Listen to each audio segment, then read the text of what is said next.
And they're here para po sa kanilang interview. Without further ado, ladies and gentlemen, please, live the live mula po sa Kape Umali Celestial Studio. Please welcome for their first song, Krista and Karen. Take it away.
Krista and Karen, good morning, ladies. Good morning. Welcome to Baguio Flavor. Good morning. Yan. Tinatanong ng mga viewers natin, sino daw si Krista at sino si Karen? Krista. My name is Krista and Karen. Yun. So yung may hawak ko ng gitara si Krista and yung ating isang lead vocalist natin si Karen. Alright, so can you tell us, before we interview you, can you please introduce your band members na kasama niyo sa Krista and Karen? Yes, sa Krista and Karen band, we have Jerome on ano bang tawag sa electric drums, percussions. And syempre we have Rowan on guitars.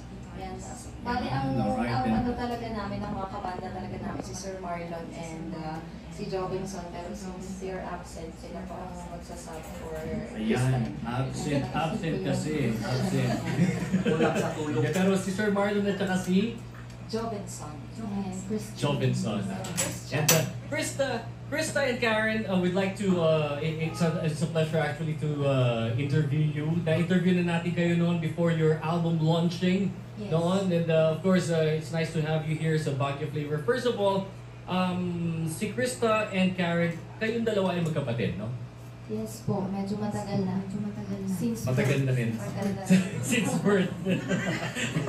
And, pero kailan kayo nagsimula to be musicians? At mga ilang taon? As individual po. Nag-start ako mga 2003 ata. Sino mga naging inspirasyon nyo sa pagiging musikera? Siyempre, una sa mga inspirations namin, siyempre ang parents namin dahil sobrang music lovers. And our daddy, Oscar, siya po talaga yung nagturo din sa akin kumanta at pag-gitara. Pero as duo po, nag-start kami talaga ng pandemic. Pandemic.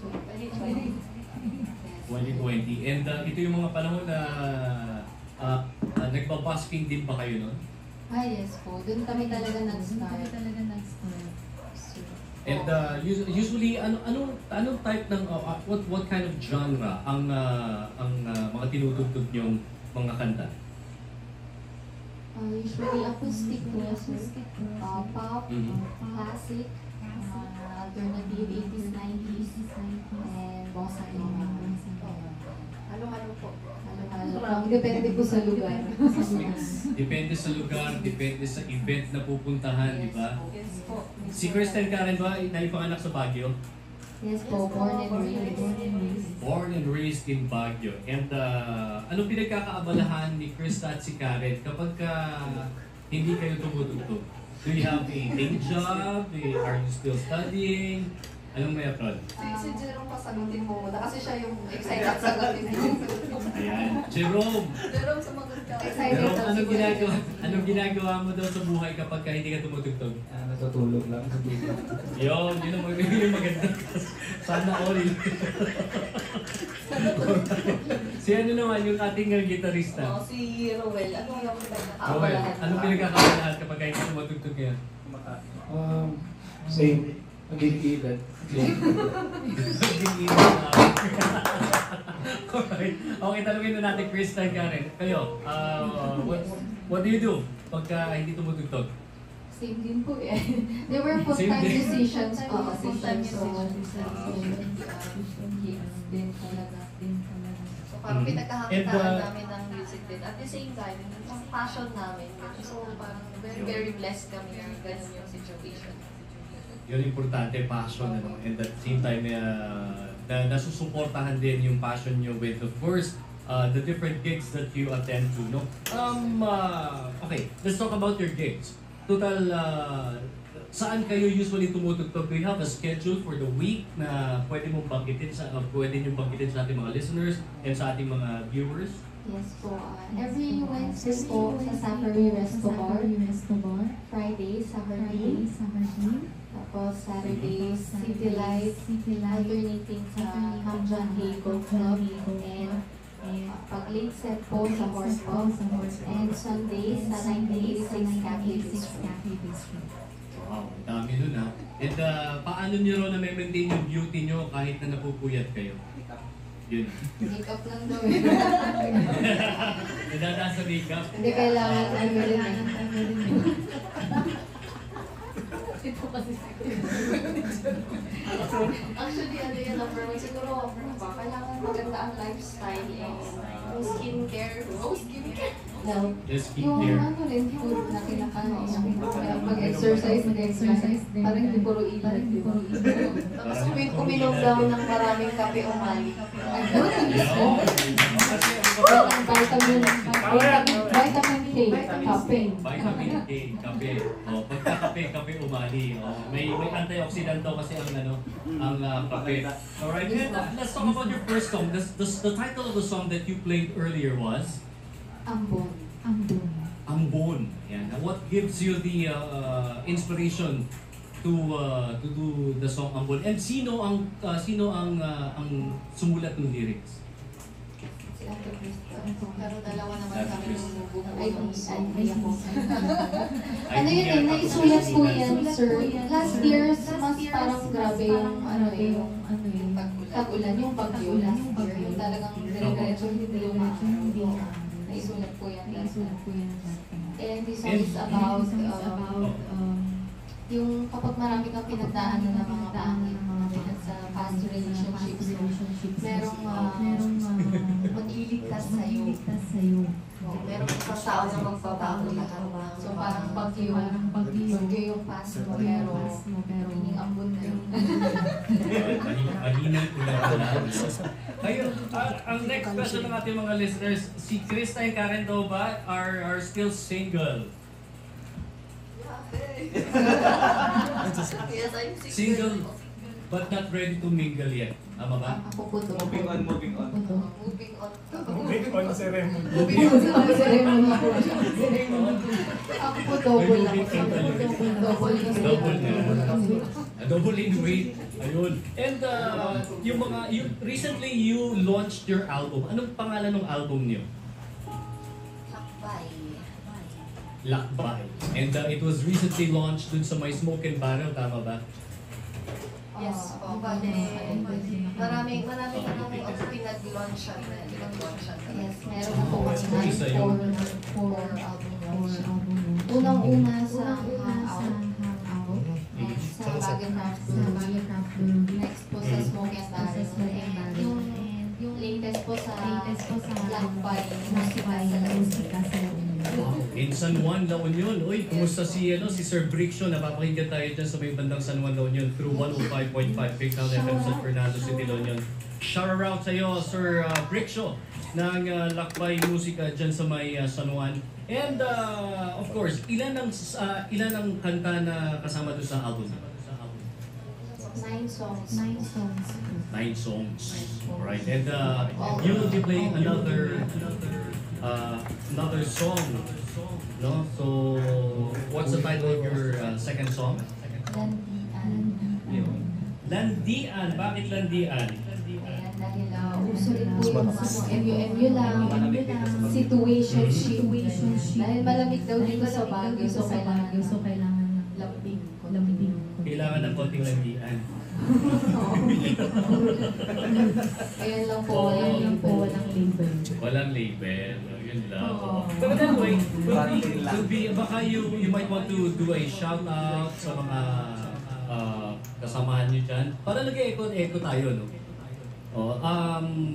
May mga gusto kayo i-shout out, may mga gusto kayong pasalamatan with your career right now. Go ahead, Kristen, Karen. Yes po, unang-una sa aming parents, Marisa, Daddy Oscar, sa aming Kristen, Karen, wala dito, si Sir Marlon, Oriento, si Christian Ramos, si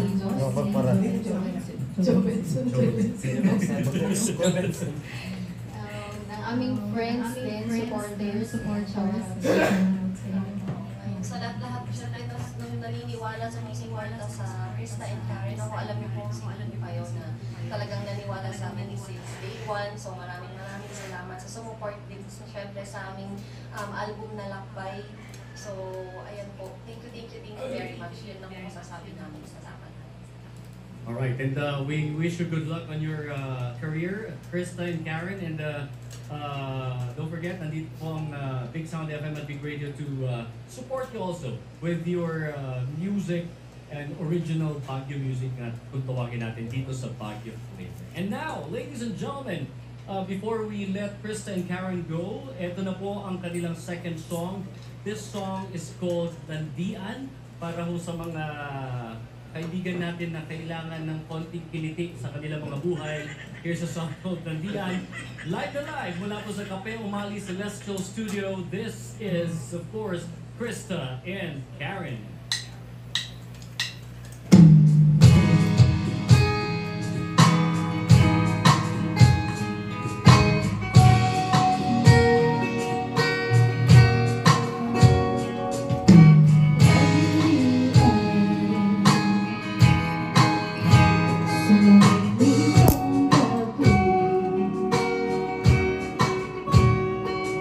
Bakit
Alright mga kaibigan, how about one more round of applause for Krista and Karen. Maraming salamat sa inyo.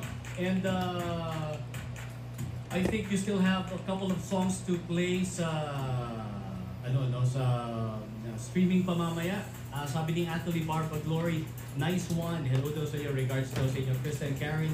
And also, shout out sa mga kaibigan mo natin. Thank you very much kay Sir Ray Olarte, good morning. And also kay, sino pa ba? Mga kaibigan mo natin sa Lions Club. Oo, maraming salamat. And also, 2600 Productions, maraming salamat. Chris and Karen, thank you very much once again to the both of you and to your band. Good luck on your career and love para sa ating lahat. And we'll see you very, very soon, alright? Any more guys to thank, Chris and Karen? Yes po, syempre. Maraming salamat kay Atli. Syempre siya po ang isa sa mga tumulong sa amin na magbigay or tumulong na sumulat ng songs para sa Lakbay. Yes. Thank you, Thank you so much, Kuya Ate. Shower out to you.